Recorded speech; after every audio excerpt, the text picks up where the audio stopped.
cá estamos de regresso para termos ainda mais tempo para irmos ao seu encontro, uma vez que tem aqui ainda a oportunidade, nesta tarde de segunda-feira, de esclarecer as suas questões relacionadas com a especialidade gastroenterologia.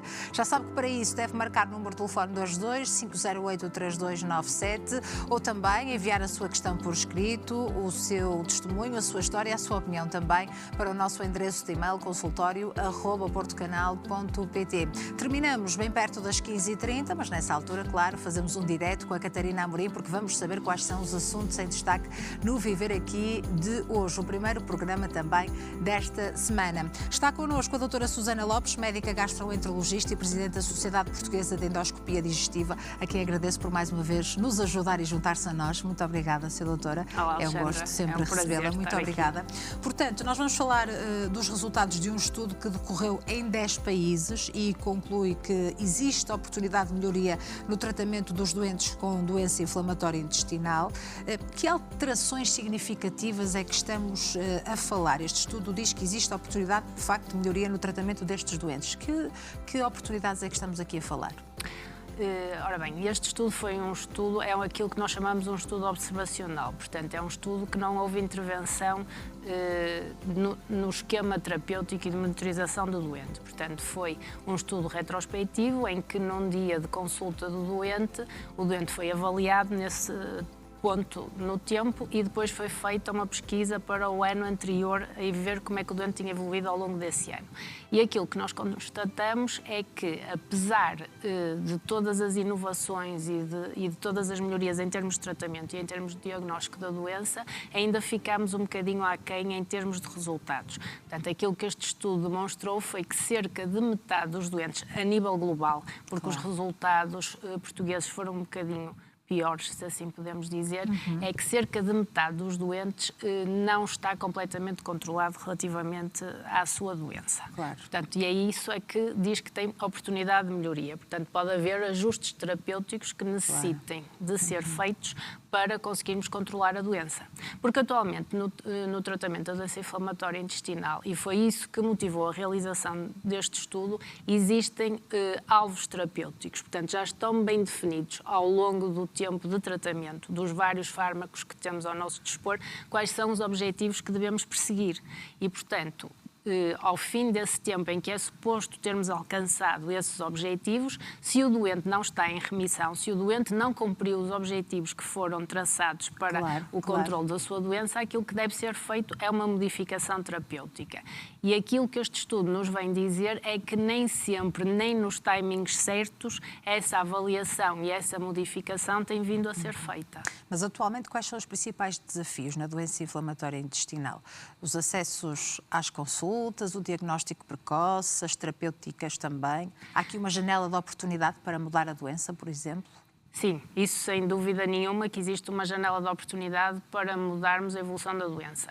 Sem dúvida nenhuma que atualmente existe uma sensibilidade muito grande à questão da doença inflamatória intestinal. Existe uma sensibilidade muito grande à forma como a doença afeta a qualidade de vida dos doentes, especialmente porque estamos a falar de doentes muito novos, em faixas etárias dos 20, 30, 40 anos, na fase produtiva e ativa da vida. Portanto, sabemos que uma doença mal controlada vai ter uma repercussão pessoal e social muito grande, quer em termos de absentismo no trabalho, absentismo na escola, o relacionamento interpessoal. Portanto, há aqui um impacto muito grande na qualidade de vida dos doentes. O que é que podemos melhorar? A sensibilidade existe e, portanto, eu acho que o diagnóstico é feito cada vez mais cedo. Já enquanto que antigamente o doente começava com sintomas e o diagnóstico era feito muito tardiamente, agora o diagnóstico é feito muito precocemente. Os médicos de medicina geral e familiar já têm essa sensibilidade e, portanto, já solicitam os exames diagnósticos muito mais precocemente.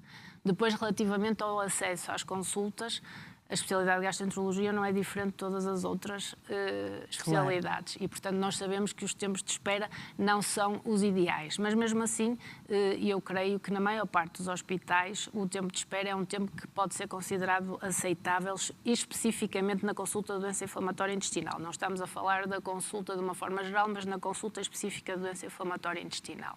E depois, em termos de diagnóstico e de seguimento dos doentes e mesmo em termos de tratamento, melhoramos imenso. Nós agora temos métodos não invasivos que nos permitem avaliar o doente de uma forma muito mais simpática e agradável para o doente. Já não estamos a falar sempre da realização de colonoscopias e endoscopias, portanto temos marcadores não invasivos que nos dizem se a atividade inflamatória está controlada ou não, e em termos terapêuticos, sem dúvida nenhuma, que nos últimos 20 anos tivemos uma melhoria e um incremento significativo em termos de fármacos que temos disponíveis. E o que é que isto nos traz?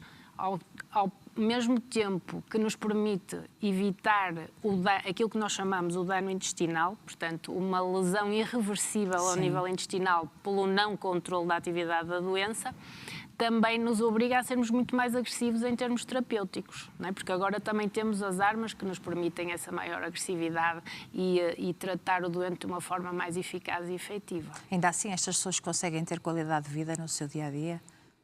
Uma doença inflamatória, aquilo que eu costumo dizer aos meus doentes é: eu quero que esqueça que tenho uma doença inflamatória intestinal. Aquilo que nós pretendemos é que a sua doença esteja o mais controlada possível, de modo a que a sua vida seja o mais normal possível e como foi até ao momento em que teve o diagnóstico de doença inflamatória intestinal. Mas que adaptações é que a pessoa tem que fazer? Não basta tomar só um comprimido de manhã, não é? Não basta, e existem as fases em que existem as agudizações da doença, em que aí temos mais limitações em termos funcionais, porque temos as dores de barriga, temos a diarreia, as idas frequentes à casa de banho, aí obriga um bocadinho a uma limitação em termos sociais e mesmo em termos alimentares, mas de uma maneira geral os doentes conseguem controlar essas situações e adaptam-se de tal maneira que felizmente a grande maioria deles consegue ter uma qualidade de vida satisfatória. Embora seja a qualidade de vida o ponto que os doentes mostram ser mais importante para si. É engraçado que cada vez mais aquilo que, e se calhar os médicos antigamente não estavam tão sensíveis para isso, mas o que realmente é importante para os doentes são determinados parâmetros e indicadores de qualidade de vida. E para eles é mais importante, se calhar, não se sentir cansado, dormir bem, poder ter uma vida normal, do que o número de vezes que vai à casa de banho ou se tem uma cólica ou não, não é? Portanto, isso agora também entra em linha de conta e é um dos objetivos nos ensaios clínicos, por exemplo, já é dos outcomes que é valorizado. É aquilo que o doente reporta como sendo importante para si. E uma vez que o diagnóstico precoce é também muito importante, porque permite haver essa janela de tempo para controlar a evolução da doença, informar a população, que vai ser alvo da doença inflamatória intestinal, também é importante, não é? Para reconhecer os sintomas e não os desvalorizar. É importantíssimo. Tem existido inúmeras campanhas.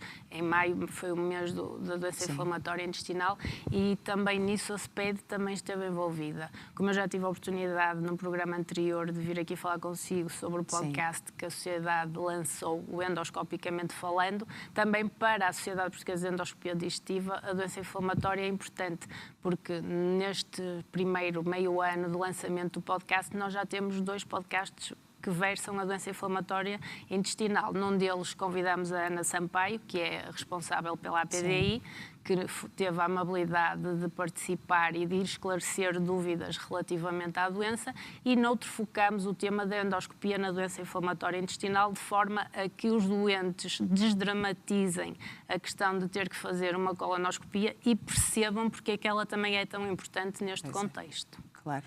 Existe aqui alguma relação também entre os doentes que têm doença inflamatória intestinal e a probabilidade de virem a ter cancro do intestino, por exemplo? Imagino que esta seja uma pergunta frequente nas consultas, não é?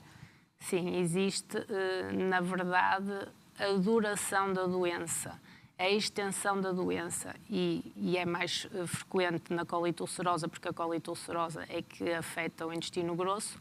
Indivíduos com uma duração de doença superior a 8 anos e com uma determinada extensão de doença têm realmente um risco acrescido comparativamente à população em geral.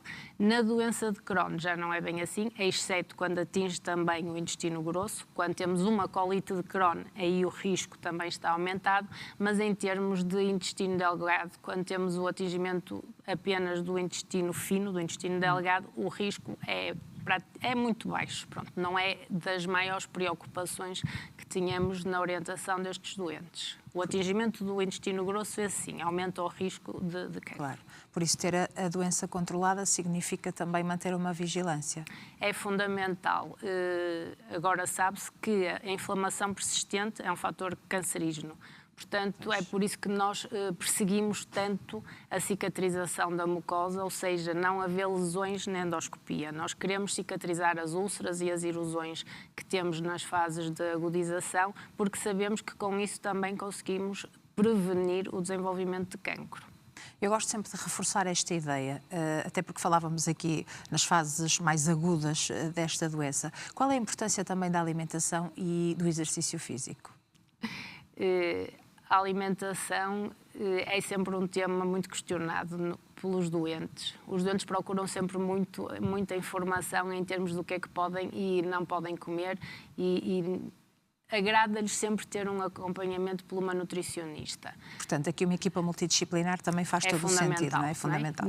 Na orientação dos doentes com doença inflamatória intestinal, é importante ter um gastroenterologista, mas é muito importante ter um nutricionista, um psicólogo, um cirurgião dedicado. Portanto, cada vez mais têm que ser cirurgiões que estejam habituados a lidar com esta patologia, radiologistas dedicados que saibam ler os exames e que possamos dessa forma tirar o máximo de informação. Certo. Portanto, deve ser toda uma equipa treinada na avaliação destes doentes.